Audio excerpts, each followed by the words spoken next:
আসসালামু আলাইকুম এভরিওয়ান। আশা করি সবাই ভালো আছেন। তো আমি একটা অ্যানিমেশন করছি। এই অ্যানিমেশনটা আপনারা দেখেন, দেখার পর যদি মনে হয় যে আপনাদের এইটা শেখা দরকার আমাকে বলবেন। তো এই অ্যানিমেশনের উপর আমি একটা টিউটোরিয়াল বানাবো, বানায় আপনাদের জন্য দিব। তো এইটা হচ্ছে কোনো কোড ছাড়াই অ্যানিমেশন করা, কোনো কাস্টম কোড ছাড়াই অ্যানিমেশন করা। তো অ্যানিমেশনটা দেখার আগে হচ্ছে আমরা স্ট্রাকচারটা একটু দেখি। তো প্রথমে আমি করছি কি এক ডিভ নিছি, মেইন ডিভ নিছি একটা।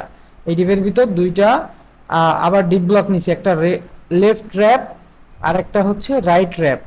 তো এই দুইটা র্যাপের ভিতর হচ্ছে এই যে এইগুলো আছে, লেফট র্যাপের ভিতরে এই কন্টেন্টগুলো আছে।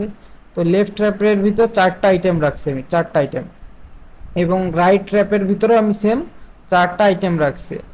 এবার হচ্ছে এই প্রথমটাতে ধরে, মানে প্রত্যেকটাই আলাদা আলাদা করা।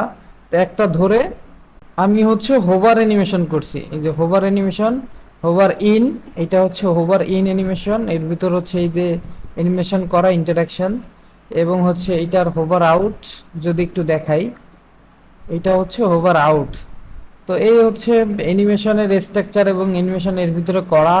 তো এইটার আউটপুট হচ্ছে এই যে এখানে আমি যদি একটু দেখি, এইটা হচ্ছে এইটার আউটপুট। তো কোড ছাড়া, কাস্টম কোড ছাড়া যারা এই টাইপের অ্যানিমেশন করতে চান অবশ্যই কমেন্টে জানাবেন। তো আপনাদের জন্য ট্রাই করব এটার একটা টিউটোরিয়াল তৈরি করার।